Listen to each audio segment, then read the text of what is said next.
Magandang araw sa lahat ng nakikinig sa channel na ito at mapagpalang araw sa ating butihing narrator.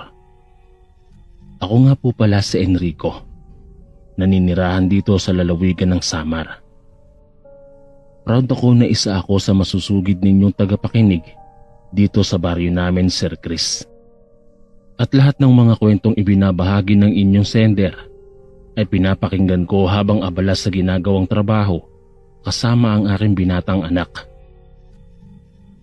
Dahil sa pagkahilig naming mag-amang makinig ng mga katatakutan at kababalaghan, ay kinumbinsi ako ng aking anak na ibahagi sa inyo ang karanasan ko at ng kanyang inang si Roxanne. Taong 1990, naligaw kami ng asawa kong si Roxanne sa isang liblib na baryo sa Samar. Kasalukuyan kasi naming hinahanap ang bahay ng tiyuhin kong albularyo. Napagpasyahan namin bumisitang mag-asawa, gawa ng ilang taon nang hindi nakakadalaw sa bahay ng aking ama, si Tiyo Erming.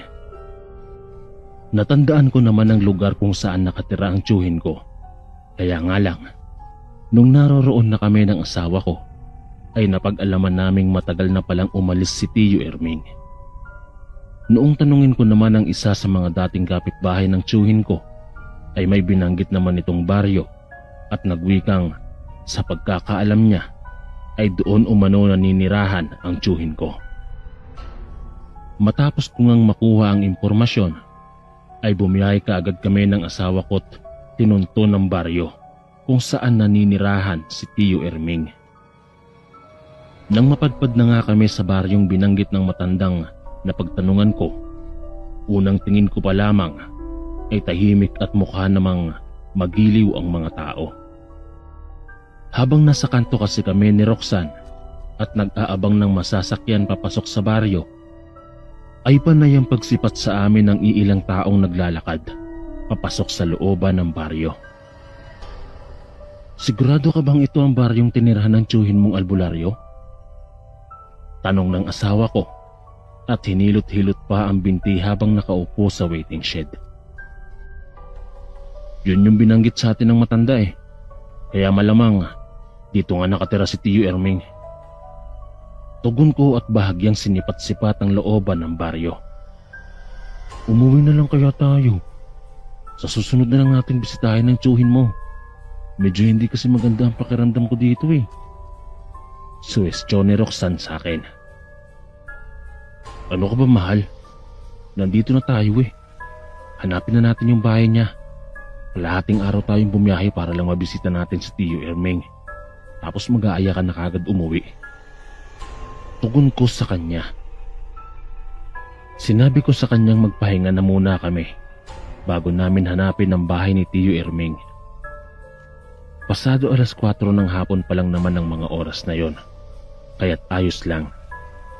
Ipagtanong-tanong na lamang namin sa mga tao sa looban ng baryo kung saan ang tirahan ng tiyuhin ko para mas mabilis naming mahanap mamaya ang bahay nito. Habang nakaupo kami, ay napapansin kong iilan lamang ang mga sasakyang dumaraan at sa tuwing may sasakyang dadaan ay hinihintuan kami at pilit na pinapasakay. Tumatanggi naman kaming mag-asawa. Sinabihan kami ng mga iyong umalis na doon bago magtakip silim. Nagtataka ako at hindi maintindihan kung bakit nasabi yon ng mga dumadaang tricycle o habal-habal na motor sa aming mag-asawa. Napapansin ko ring ang ibang sasakyan naman na dumadaan ay tila ba may kinakatakutan ng mga ito. Malayo pa lang kasi sa kinaroroonan namin ay humaharurot na ang mga yon. Bakit kaya ganyan ang mga ikinikilos ng mga dumadaan dito? Parang takot na takot sila. Kunot noong tanong ng asawa ko nang may pagtataka. Hindi ko alam. Huwag mo na lang pansinin ang mga yan. Maya-maya, pag nakapagpahinga ka na, hanapin na natin ang bahay ni Chong ha. Wika ako sa kanya. Tumango naman ang asawa ko at muling hinilot ng bahagya ang binti niya.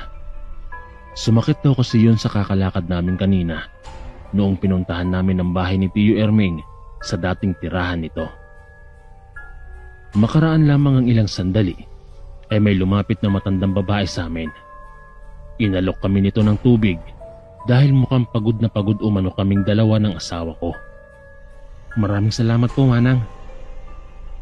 Pagpapasalamat ko matapos abutin ng lalagyan ng tubig at agad na tinungga. Sa totoo lang kasi, Sir Chris, uhaw na talaga ako.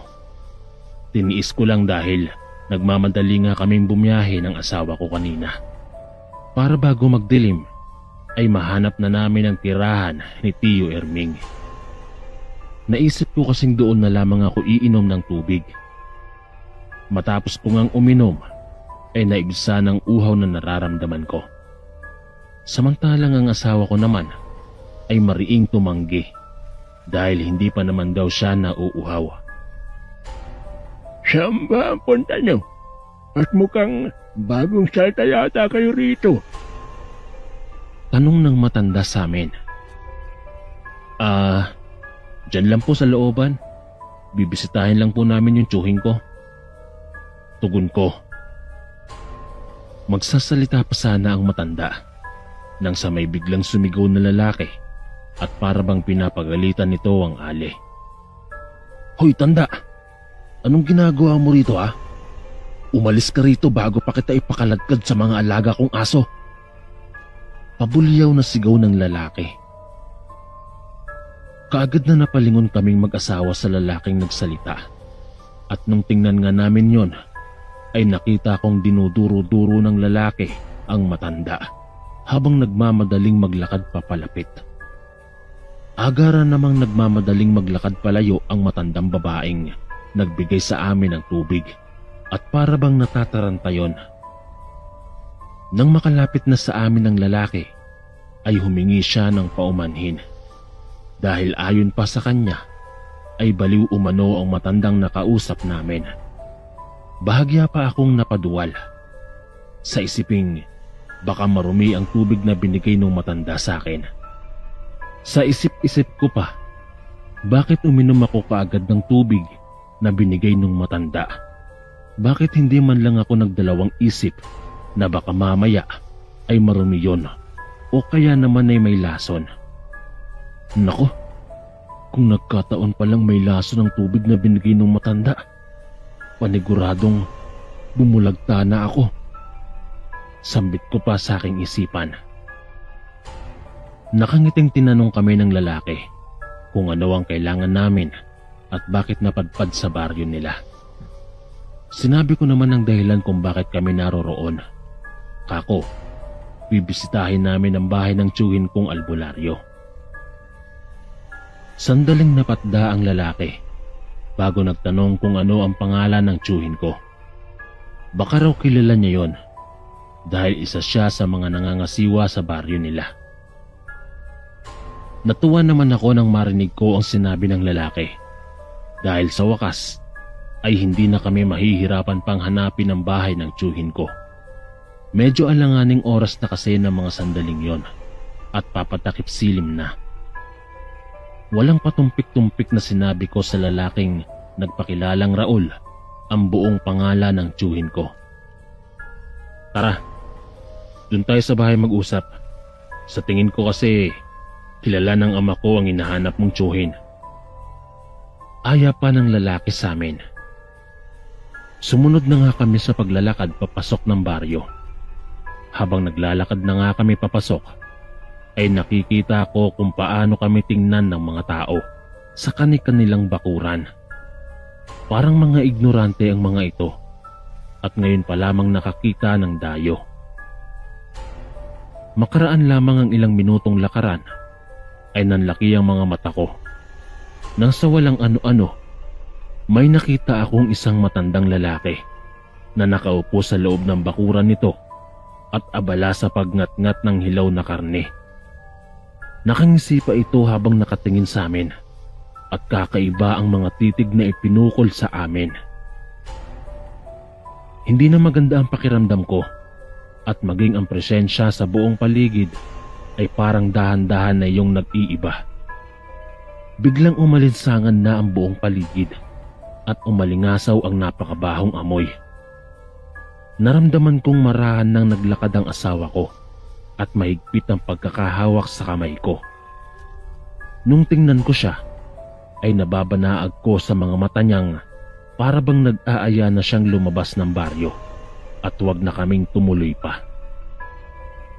Noong balingan ko naman ang mga taong nakasilip sa kani-kanilang bahay, ay kakaiba na ang mga titig na ipinupukol nila sa amin. Kung kanina ay ignoranting tingnan pa ang mga yon, ngayon naman ay parang asong anumang sandali ay nakahanda lumapa ng kaaway ang mga yon. May mga bahid ng dugo rin akong nakikita sa bakuran at may mga nakasabit pang bungo ng hayop. Patong-patong na ang kabang nararamdaman ko. Kaya naman naglakas loob na akong magsalita at sinabihan ng lalaking lalabas na kami ng baryo. At sa susunod na lang kami babalik. Nakalimutan ko kasing susunduin pala kami ng tiyuhin ko. Hindi pa man nakasagot ang lalaki at hinila ko na ang asawa ko at dagli-dagling naglakad na kami palabas ng baryo. Halos lakad takbo na ang ginagawa namin ng asawa ko nang marinig kong sumigaw ang lalaki na harangan umano kami at huwag palalabasin sa teritoryo nila. Habang tumatakbo nga kami, ay nakita ko sa gilid ng mga mata kong may mga asong nagbabaga ang mga mata. Walang tigil sa paglalaway at umaangil sa bawat bahay na madadaanan namin. "Dalian mo, mahal!" Kabadong utos ko sa asawa kong dalian niyang maglakad dahil nakakaladkad ko siya. Nang malapit na kami sa kanto, ay nakita ko ang matandang babaeng nag-abot ng tubig sa amin kanina. May hawak siyang buntot ng pagi habang sinisigawan kami nitong magmadali na. Nakahinga ako ng maluwag nang tuluyan na kaming makalapit sa matanda. Nung lingunin ko nga ang pinanggalingan namin, ay laking gulat at takot ko nang makita kong tila ba mga dambuhalang asong nakakapangilabot pagmasdan ang walang tigil sa pag-angil habang nakatingin sa amin. Akala niyong mga aswang kayong may mabibiktima na naman kayong inosenteng tao, ano? Sige, subukan niyo lang lumabas dyan sa teritoryo niyo at magkakaalaman tayo. Sigaw ng matanda at paulit-ulit na hinahampas ang buntot ng pagi sa kawalan. Sa tuwing hinahampas niya iyon, ay umaatungal naman ang mga yon na para bang nasasaktan. Nakarinig din kami ng huni ng wakwak at malakas na pagpagaspas ng mga pakpak at parang nagpapalipat-lipat iyon sa naglalakihang puno. Dinala na nga kami ng matandang nagpakilalang si Capo Rencia sa bahay niyang nasa Karatig Sitio. Noong makarating na kami sa bahay niya, ay sinabi niya sa aming napadaan daw siya doon nang makita niya kami at nararamdaman niyang parang may hinahanap kami. Noon nga daw na sumama kaming pumasok sa baryo ng mga aswang ay hindi siya mapalagay. Kaya ang ginawa niya ay nagbabaka sakali siyang mag-abang sa labasan upang sa ganoon kung makalabas man kami ng buhay ay matutulungan niya kami. Hindi nga siya nagkamali. Sinabi namin sa kanya ang pakay namin at binanggit ko ang pangalan ng tiyuhin ko. Bibisita pala kayo sa bahay ng albularyong si Ermeng. Abay, mali nga ang napasukan ninyong lugar kanina. Dahil dito lang sa sityo kung saan ako naninirahan, nakatira si Ka Ermeng. Ani pa ng matanda. Bago nga mag-alas 7 ng gabi, ay hinatid niya kami sa bahay ng tiyuhin ko. Nagulat naman si Tiyo Ermeng dahil sa biglaang pagbisita naming mag-asawa.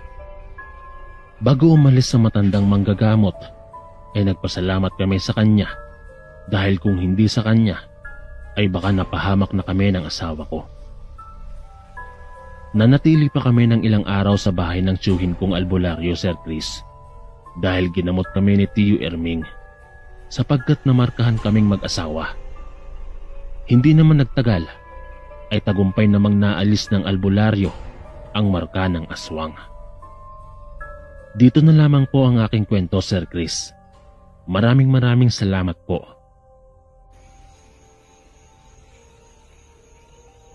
Isang magandang araw, Kuya Chris, at sa lahat ng masusugid ninyong tagapakinig. Itago niyo na lamang ako sa pangalang Karding, naninirahan dito sa isang bayan sa parte ng Zamboanga. Ang kwentong ibabahagi ko sa inyo ay karanasan ko ito dekada 70. Nang mga panahong ito ay binatilyo pa lamang ako't naninirahan sa parte ng Capiz. Isang dakilang lasenggero ang aking ama, Kuya Chris, kung saan saang lugar siya napapadpad para lamang makipag-inuman. Kaya't halos araw-araw na lamang ay nangungonsumi ang aking ina sa kanya, lalo na kapag umuuwing susuray-suray na naman. Halos hindi na nga matigil-tigil sa paglilitanya ang aking ina sa tuwing umuuwing lasing si tatay. Kaya naman kapag nasa ganoong estilo na si Nanay, Kuya Chris, ay lumalabas na ako ng bahay at pumupunta sa mga kaibigan ko.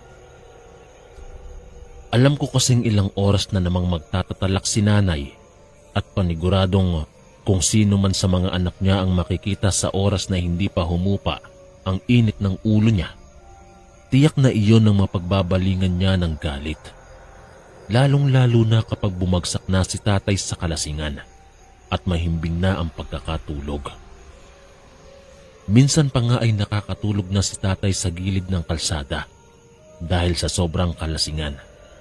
O kung minsan naman, kapag hindi na nabubuksan ni Nanay ng bahay. Dahil madaling araw na umuuwi at lasing na lasing ay sa tabi ng kulungan ng aso ito nakakatulog. Kapag nasa ganoong sitwasyon na aabutan ng aking ina ang aking ama, ay binubuhusan niya ito ng tubig para magising. Sa totoo lang, Kuya Chris, ang kinabiliban ko lang sa aking ama at iniidolo ko dahil sa kahit anong galit at pamamahiya pati na rin pambubugbog ang gawin ng aking ina sa kanya, ay hindi niya ito pinapatulan. Ni minsan ay hindi ko pa siya nakitang sinaktan ng aking ina o kaya na may pinitik o kinurot man lang. Sumasagot si tatay pero hindi siya nagmumura o minumura ang aking ina. Maging kami man ay hindi rin namin naranasang mapalo ni tatay. Ang palagi niya kasing ipinapaalala sa aming magkakapatid noon, hinding-hindi niya ipaparanas sa amin ang ginagawang pagmamaltrato sa kanya ng kanyang ama noong kabataan niya pa. Dahil alam niya kung gaano kasakit ang mabugbog na halos kulang na lang ay patayin siya ng kanyang ama para lamang makontento ito sa ginagawang pambubugbog sa kanilang magkakapatid noon. Yun nga lang, ang hindi niya lang talaga maiwasan ay yung paglalasing. Pero ayon pa sa kanya, mas mabuti na iyon kaysa manakit ng mga anak at asawa. Di bali nang magpakalasing siya araw-araw, wag lamang siyang manakit ng pamilya. Isang beses, habang nag-aayos ako ng mga kahoy ng hapong yon, ay naririnig ko na naman si Nanay na nagtatatalak. Pinapagalitan niya na naman si tatay dahil bis na naman ito at mukhang may lakad na naman. Hindi nga ako nagkamali, Kuya Chris, dahil noong sumilip ako sa loob ng bahay ay narinig kong sinabi ni tatay na sasama siya sa kumpare niyang pupunta sa Karatig Baryo dahil may inuman daw na gaganapin ng kaibigan ng kanyang kumpare. Di puga ka, Ilyong. Sige, kung aalis ka ngayon, mas mabuti pang lumayas ka na lang at huwag ka na magpapakita pa sa akin. Dahil talagang bobombahin kitang lalaki ka sa oras na makita kita. Galit na wika ni Nanay kay tatay.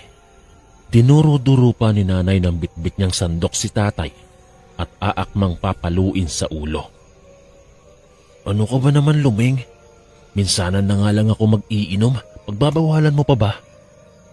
Ngingising-ngising saad ng aking ama. Minsan lang? Kung sapakin ko kaya yung mukha mo, nang sa ganon ay malaman mo kung ano yung sinasabi mong minsan. Nanggigigil na saad ni Nanay. at halatang nagpipigil lamang sa galit.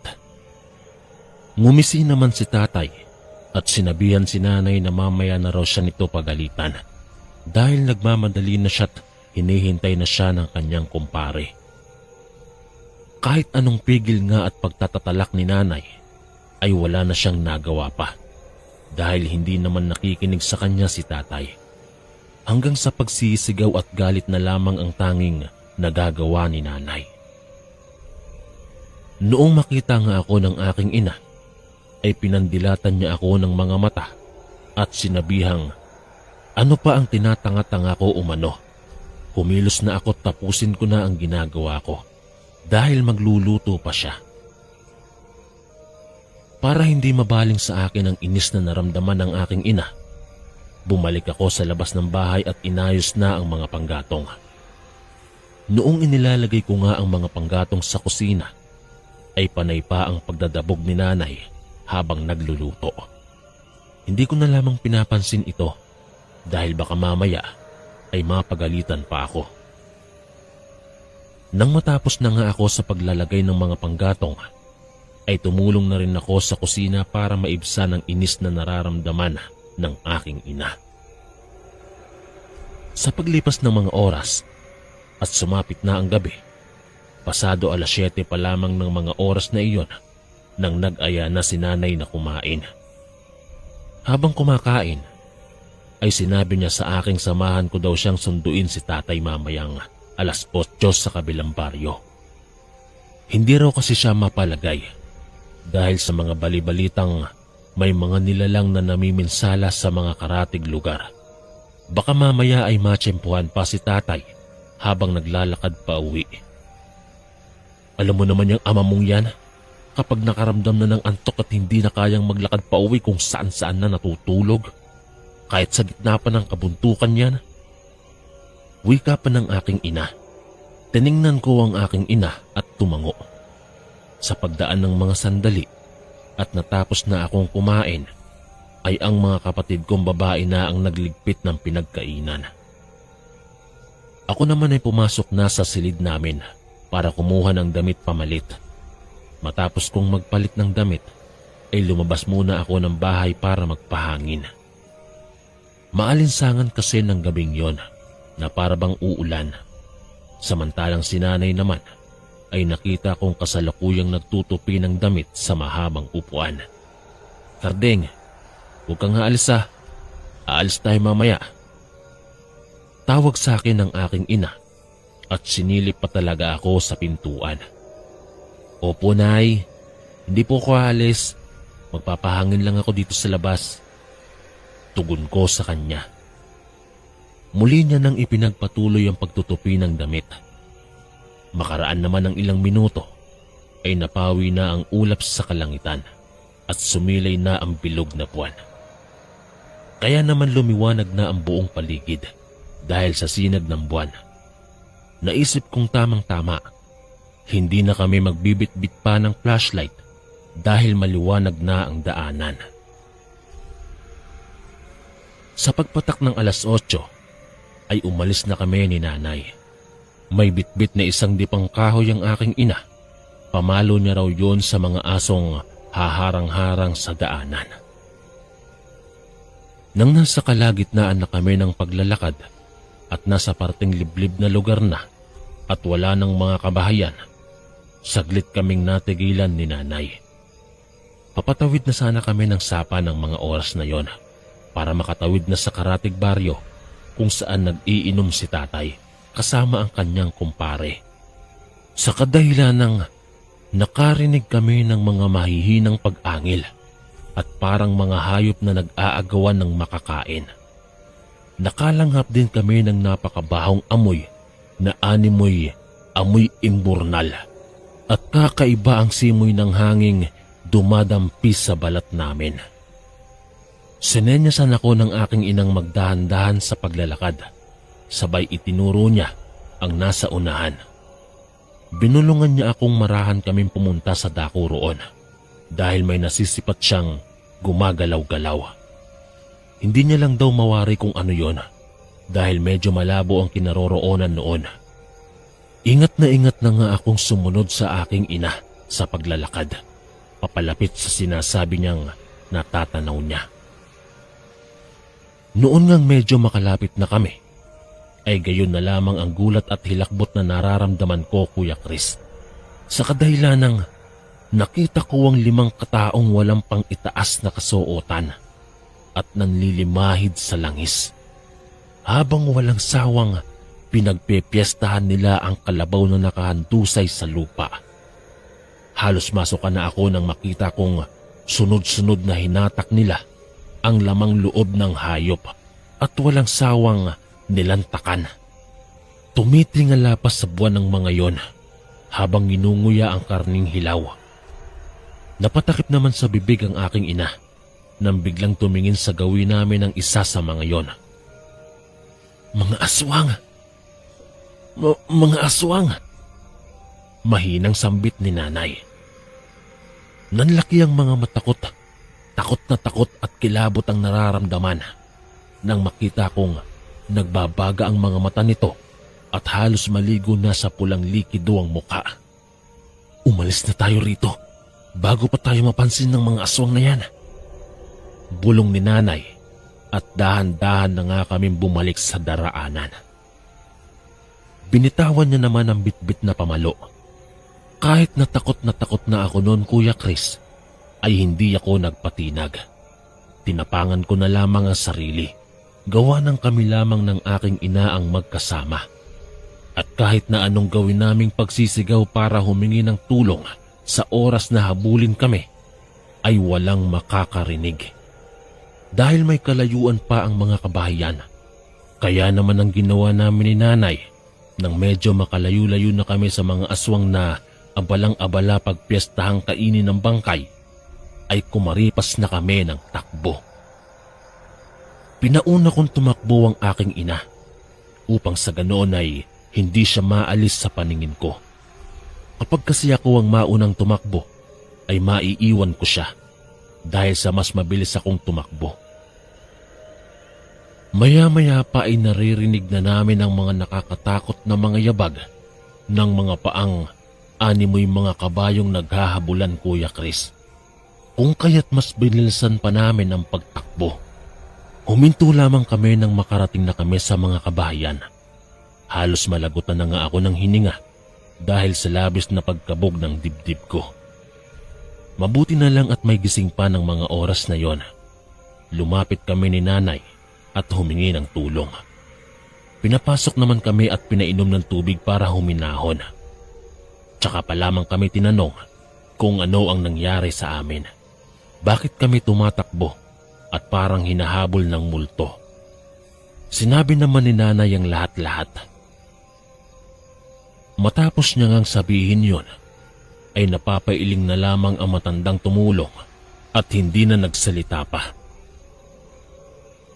Matapos naming kumalma, ay hinatid na kami ng matanda pa uwi sa bahay. Bago umalis sa matandang si Mang Paeng, matapos kaming ihatid ni nanay, ay pinayuhan niya kaming wag nang bumalik pa sa lugar kung saan namin nakita ang mga nilalang. Sunod-sunod namang tumango si nanay at nagpasalamat sa matanda. Mabuti na lamang din talaga, Kuya Chris, ay umaga na natapos ang inuman nila tatay. Kaya't tirik na ang araw nang makauwi ito. Dahil kung hindi, malamang sa alamang, si tatay at ang kasama niyang kumpare kagabi ang siyang pagpipiestahan ng mga aswang. Hanggang dito na lamang po ang aking kwento, Kuya Chris. Maraming salamat po. Bata pa lamang ako ay naririnig ko na ang mga haka-haka tungkol sa mga aswang. Lalo na ang mga kasabihang kayang mag-anyo umano ng mga aswang ng iba't ibang uri ng hayop, gaya na lamang ng mga aso, pusa, baboy o kaya ay ibon at kung ano-ano pa. Kahit na nakakarinig ako ng mga ganitong usapan, ay hindi ko iniintindi.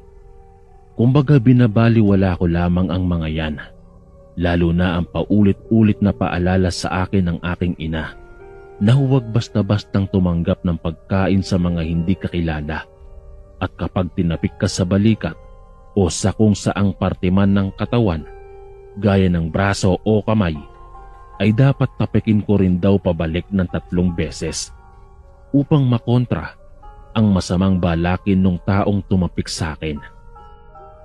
Yan ang palaging sinasabi sa akin ng aking ina. Subalit Kuya Chris, hindi ko lubos akalaing mismong mararanasan ko rin pala ang mga kababalaghan tungkol sa mga sinasabi ng karamihang aswang. Hindi ko na po patatagalin pa mga kaistorya at uumpisahan ko na ang pagbabahagi ng aking karanasan sa channel na ito. Hello po Kuya Chris at sa lahat ng mga nakikinig dito sa kwentong aswang. Ako nga po pala si Clarissa. Nakatira dito sa lalawigan ng Capiz kung saan naganap ang pangyayaring ibabahagi ko sa inyo. Gusto ko lang pong ibahagi sa inyo ang aking karanasan tungkol sa tinatawag ng karamihang aswang. Dekada 90 nang maranasan ko ang pangyayaring ito at ng mga panahong iyon ay binata pa lamang ako. Sa pagkakatanda ko pa ay nasa mga edad 19 pa lamang ako noon. Isang beses noon, nakita kong umiiyak ang kapatid kong si Ate Mayra. Nakaupo siya sa may balkonahe at panay ang pagpunas ng mga luha. Sandali kong itinigil ang ginagawa at nilapitan si Ate Mayra at tinanong kung ano ang nangyayari sa kanya. Saglit na tiningnan ako ni Ate Mayra tapos ay nagwikang wala umano siyang problema. Wala daw. Bakit umiiyak ka kung wala kang problema? Ano yun? Eme-eme lang ganon. Wika ko sa kanya. Humarap sa akin ang kapatid ko at pilit ang ngiting nagwikang wala nga raw siyang problema. Bumalik na lamang ako sa ginagawa ko at tatapusin ko na. Dahil sa ayoko siyang kulitin at baka magalit pa. Kung kaya naman ay bumalik na lamang ako sa ginagawa at ipinagpatuloy na. Sa paglipas ng mga araw Kuya Chris, ay nagulantang na lamang ako ng isang hapon. Pagka-uwi ko galing sa trabaho, ay nadatnan kong nagkagulo na sa bahay. Nakita kong humahagulgol na ng iyak ang kapatid kong si Ate Mayra. Samantalang ang aking ina naman ay walang tigil sa kayayaw-yaw at pinapagalitan ng kapatid ko. Pagkapasok ko nga ay doon ko nalaman na buntis pala ang kapatid ko. Nalaman ko rin mula sa kapatid ko na simula noong malaman umano ng kanyang nobyong nabuntis siya nito ay para na lamang iyong bulang biglang naglaho. Kumbaga Kuya Chris, tinakasan si Ate Mayra at ang responsibilidad nito ng kanyang magaling na nobyo. Dahil sa nalaman ni nanay kung kaya't galit na galit siya, si tatay naman ay tahimik lamang at napapansin kong halatang nagpipigil lamang ito sa galit na nararamdaman. Panay naman ang paghingi ng tawad ni Ate Mayra sa mga magulang namin dahil hindi niya naman inaasahang tatakasan siya ng nobyo niya matapos malaman noon na buntis siya. May magagawa pa ba tayo? Mas mainam pang tanggapin na lang natin ang nangyari. Wag na wag lang talagang magpapakita sa akin ng lalaking yan dahil hindi ko alam kung ano ang magagawa ko sa kanya. Galit na wika ng aming ama. Dahil nga sa nangyari Kuya Chris, ay minabuting tanggapin na lamang ng mga magulang namin ang nangyari sa kapatid ko. Ayaw nilang bigyan pa ito ng karagdagang problema dahil baka mamaya ay maisipan pa umano nitong magpakamatay. Isang araw nga, nakita ko si Ate Mayra mula sa balkonahe. Marami siyang bitbit na pinamili, kaya mabilis ko na siyang nilapitan at kinuha ang mga dalahin. Ako na po ang magdadala niyan, ate. Ang bibigat niyan. Dapat hindi ka na po nagbubuhat ng mabibigat.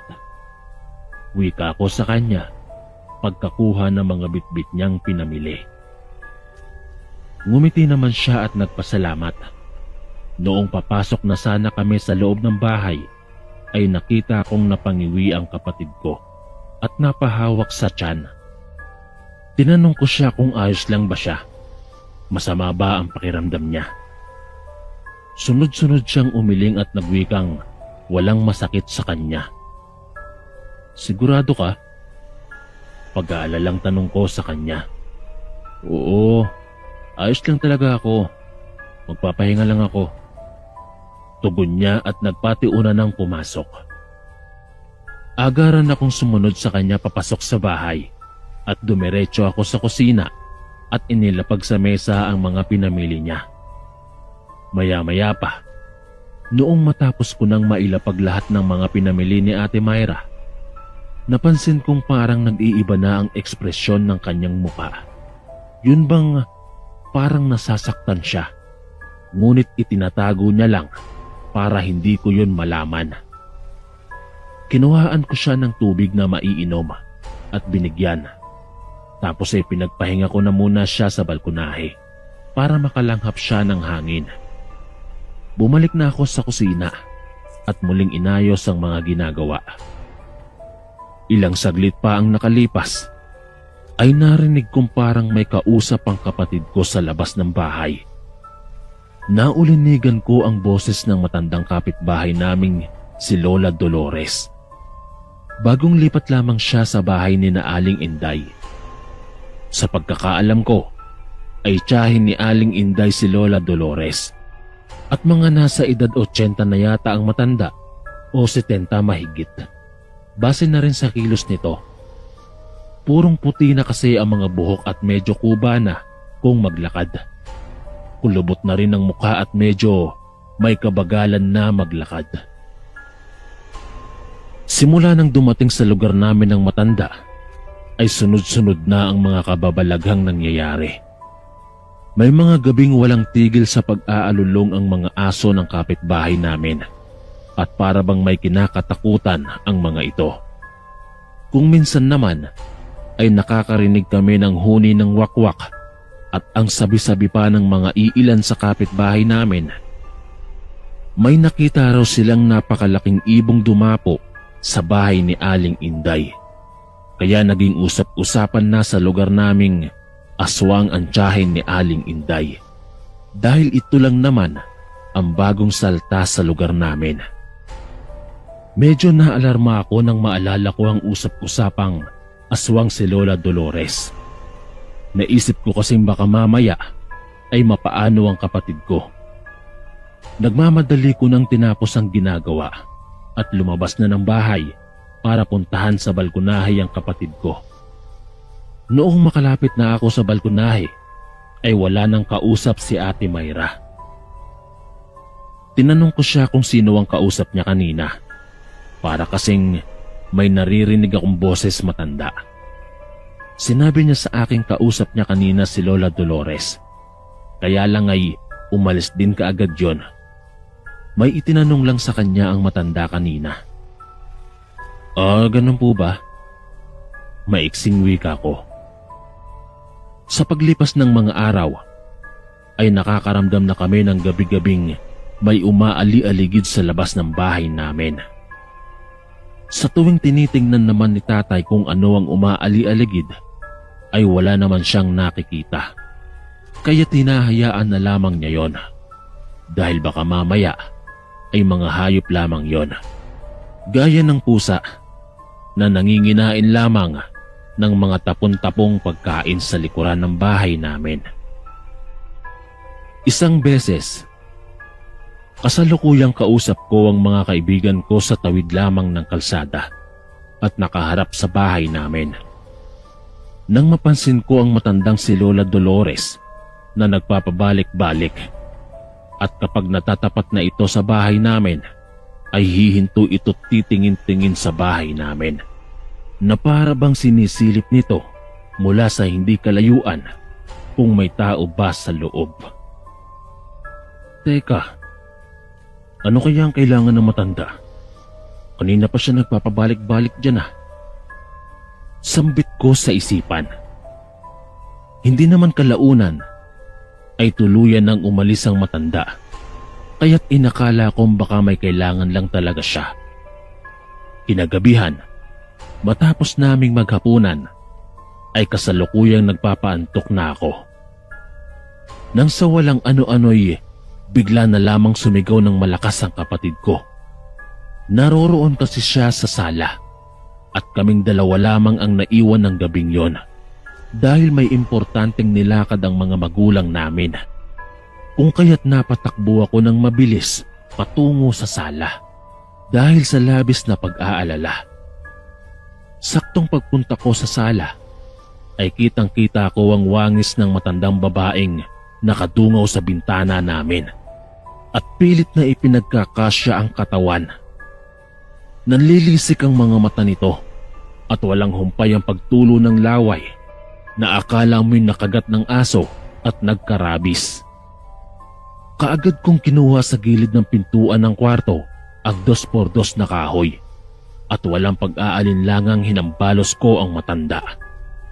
Pagkahambalos ko ay napuruhan ko ito sa ulo, kung kaya't nalaglag ito sa bintana.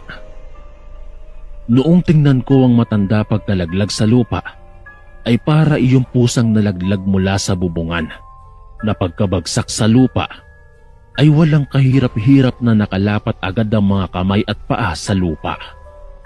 Lalabas pa sana ako, nang sa bigla na lamang akong nakarinig ng huni ng wakwak. At nung silipin ko nga ulit mula sa bintana ang matanda, ay wala na iyon. Sa halip ay isang malaking ibon ang nakita kong lumipad pa itaas habang humuhuni ng wakwak. Mabilis kong isinarado ng maigi ang bintana at naglagay kami ng mga asin sa bawat gilid. Nagtabi na rin ako ng bawang at baka mamaya ay balikan pa kami ng aswang. Sinabi ko naman sa kapatid kong ipanatag niya na ang kanyang kalooban at ako na ang bahalang magbantay sa kanya. Napansin ko kasing walang tigil sa pangangatog ng mga tuhod ni Ate Mayra. Binigyan ko siya ng tubig inumin para kumalma. Sa paglipas ng mga oras ay hindi ko na narinig pa ang huni ng wakwak hanggang sa sumapit na ang umaga. Tsaka pa lamang ako nakatulog noong sumikat na ang haring araw. Nang magising naman ako kinahapunan, ay nabalitaan kong wala na sa bahay nila Aling Inday si Lola Dolores. Umalis daw iyon kaagad kaninang umaga at nagmamadali habang may nakatabong na sarong sa muka. Doon nga ay malakas ang kutob kong siya talaga ang aswang na umakyat sa bintana kagabi. Simula nang mawala ang matandang kapitbahay naming aswang, Kuya Chris, ay wala nang gumagambalang nilalang. Dito ko na po tatapusin ang aking kwento. Maraming salamat po. Mapagpalang araw po sa inyong lahat, Sir Chris. Tawagin niyo na lang po ako sa pangalang Ramona. Edad 49 na at nakatira dito sa Caloocan City. Nais ko lang pong ibahagi sa inyo ang aking karanasan noong minsang magbakasyon kami ng aking ina sa probinsya nila sa liblib na baryo sa lalawigan ng Iloilo. Nagganap ang pangyayaring ito taong 1988. Ang edad ko po noon ay 15 taon pa lang. Noong mga panahong yon ay aalis ang aking ama patungong ibang bansa. Kung kaya magbabakasyon muna kami ng ilang buwan ng aking ina sa kanilang probinsya upang doon niya ipanganak ang aking kapatid na sumunod sa akin. Buntis po kasi ng 6 na buwan ng aking ina na mga panahong yon, Sir Chris. At dahil sa aalis nga patungong ibang bansa ang aking ama, kaya wala akong makakasamang mag-aasikaso sa aking ina kapag dumating na ang araw ng kanyang kapanganakan. Makalipas ang ilang araw, ay dumating na kami sa probinsya ng mga magulang ng aking ina. Unang tingin ko pa lang sa kanilang probinsya, Sir Chris, Masasabi ko po talagang liblib na yon. Sa kadahilan ng puro mga nagtataasang puno at talahiban na ang nakikita ko sa buong paligid. At sa gilid naman ng bahay ni Lola Carolina ay taniman ng mga sitaw at iba pang mga gulay. Masasanay ka din dito, anak. Isa pa, hindi ka naman malulungkot dito dahil nandyan naman ang mga pinsan mo. Wika ng aking ina. Siguro ay nahahalata nitong nalulungkot ako. Sobrang napakatahimik kasi ng kanilang baryo at magkakalayo pa ang mga kapitbahay. Kaya naman hindi ako sanay. Sa Maynila po kasi ay paggising mo pa lang sa umaga, bubungad na sa iyo ang napakaingay ng mga sasakyan at ang mga kapitbahay ay nagchichismisan na. Kaya talagang naninibago po ako sa baryong kinalakihan ng aking ina, Sir Chris. Yun po kasi ang kauna-unahang pagkakataong nakarating ako sa kanilang probinsya. Lumipas ang ilang araw, ay unti-unti na akong nasanay sa mga gawaing probinsya at naa-adapt ko na rin ang kanilang pananalita. Hanggang sa isang araw, maaga pa lang ay dumating na sa bahay ang pinsan kong si Ami. Masaya itong pinuntahan ako sa kusina habang naguhugas ako at nagsabing, "Insan, tara, maligo tayo sa ilog kasama ang iba pa nating mga pinsang sina Aida at Janet, tsaka sila Kuya Makmak at mga kapatid niya." "Naku, may ginagawa pa ako, insan. Pasensya ka na, hindi ako makakasama. Kayo na lang muna. Tsaka walang makakasama si mama dito sa bahay kasi may pupuntahan sina lolo at lola ngayon." Wika ko dito. "Ano ka ba naman, insan? Minsan lang naman to eh. Isa pa, nandyan lang naman ng mga magulang ko sa bahay. Kaya may magtitingin-tingin kay Tita Annabel dito." Pagrarason nito. Magrarason pa sana ako sa pinsan ko nang biglang nagsalita ang aking ina at nagwikang, "Sige na, Ramona, sumama ka na sa mga pinsan mo. Minsan lang mag-aaya ang mga yan. Sayang naman kung hindi mo pagbibigyan. Tsaka wala ka naman ang gagawin dito sa bahay." Pero ma, paano ka po? Sino magbabantay sa'yo dito?"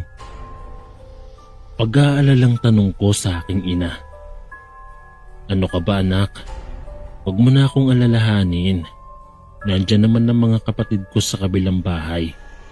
Doon na lang muna ako mamamalagi hanggat wala pa ang lolo't lola mo." Tugon naman nito. Natuwa naman ako sa sinabi ng aking ina. Kaya mabilis ko nang tinapos ang paghuhugas at nagpaalam na kaagad ako sa aking ina na aalis na kami ng aking mga pinsan.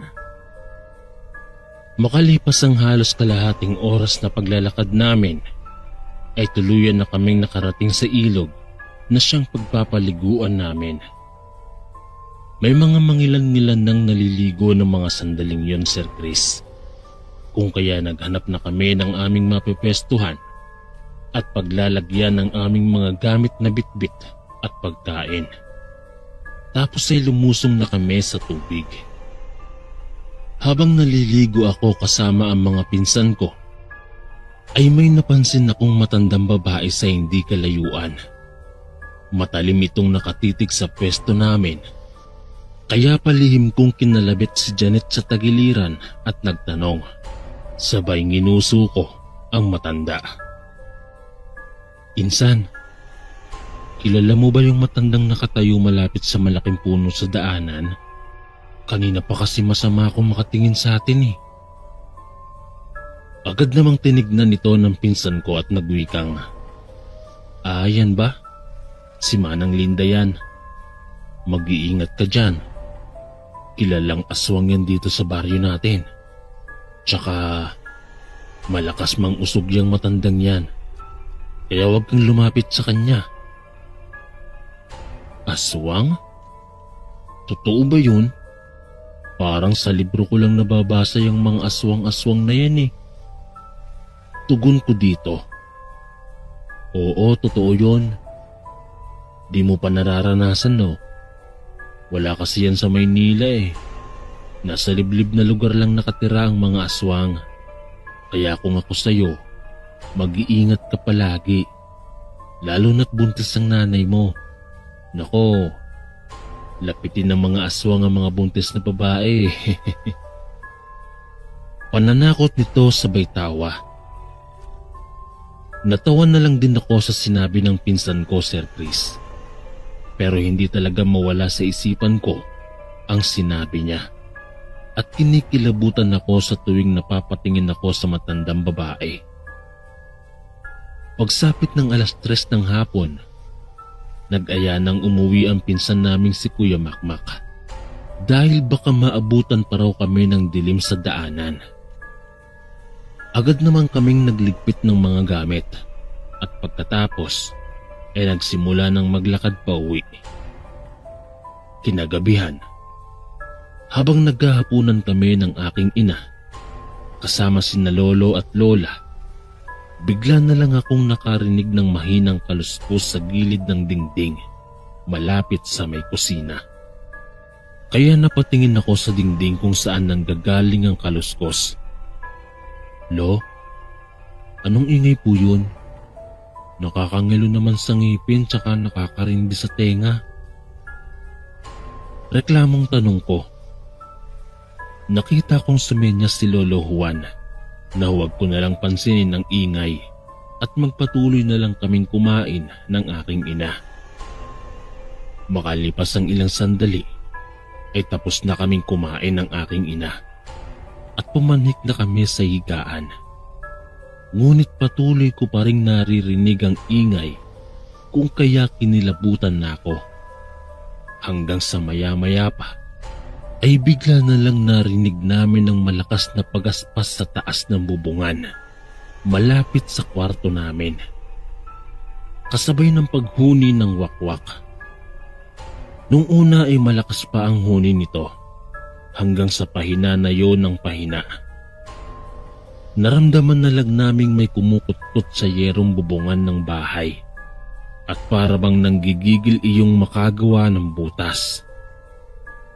Nakakaamoy na rin ako ng napakalansang amoy na para bang amoy dugong matagal nang na-stack at amoy imburnal. Hoy! Tumigil ka sa kakakutkot mo, aswang! Dahil kung hindi, babarilin kita hanggang sa mamatay ka. Sigaw ni Lolo na nakatingala sa taas ng bubungan. Mabilis na lumapit si Lola Carolina sa amin at nilagyan niya ng kulay itim na damit ang tiyan ng aking ina. Lola, totoo po bang aswang ang nasa taas ng bubungan natin? Nahihintakutang tanong ko kay Lola Carolina habang nagsusumiksik sa gilid ng higaan dahil sa takot. Oo. Pero huwag kang mag-alala, Apo. Hindi makakapasok ang aswang na yan dito sa loob ng pamamahay natin. Tugon ni Lola. Napansin kong tila mas lalo pang nagagalit ang nilalang na nasa taas ng bubungan namin dahil sa ginagawang pag-ahasa ni Lolo ng itak. Sapagkat para nang winawasak nito ang gilid ng yero sa taas para matuklap yon. Hinasa pa ng hinasa ni Lolo ang itak para umano mas lalo pang manggalaiti ang aswang. Kaya naman ay narinig kong mabilis na pumapagaspas na naman ang mga pakpak ng aswang at nagpapaikot-ikot yun sa bahay. Matapos gawin yun ni Lolo, ay itinutok niya sa taas ng bubungan ang baril na nakasukbit sa kanyang tagiliran. At hinihintay kung saan dadapo ang aswang para paputukan niya na ang nilalang. Ilang sandali pa ay narinig na naming sumisigaw na sa labas ng mga bahay ang mga tiyuhin ko at may mga sulo itong bitbit Naririnig na pala ng mga ito ang huni ng wakwak. Kaya pala nagmadaling sumugod. Agad namang lumabas si Lolo sa bahay at mabilis na binaril ang aswang na nasa taas lang ng bubungan. Matapos niya iyong barilin, ay mabilis na lumipad ang aswang hanggang sa nawala na iyon sa kanilang paningin. Lintik na aswang yun ah. Tayo pa ang balak kong piryahin. Nakalimutan niya yatang may baril ako. Akala mo hindi kita kilala, aswang? Bukas ka lang sa akin. Wika ni Lolo. Tapos ay pumasok na sila sa loob ng bahay. Kinabukasan ay maagang pinuntahan ni Lolo ang bahay ni Manang Linda. Laking gulat niya dahil wala nang nakatira sa bahay nito at wasak na ang buong kabahayan. Doon ay nakumpirma nga ni Lolo na si Manang Linda ang umaswang sa amin kagabi. Kung kaya naglagay na ng mga proteksyon sa buong paligid ng bahay si Lolo. Magmula po noon, Sir Chris, ay wala na kaming nababalitaan pang aswang at wala na ring gumagambala pa. Hanggang dito na lang po ang aking kwento, Sir Chris. Maraming salamat po. Gumagalang, Ramona. Maraming salamat po mga kaistorya sa pakikinig. At kita-kits po ulit bukas para sa isa na namang nakakatakot na kwento. Ito po si Kuya Chris, ang inyong kaistorya. God bless po at ingat po lagi.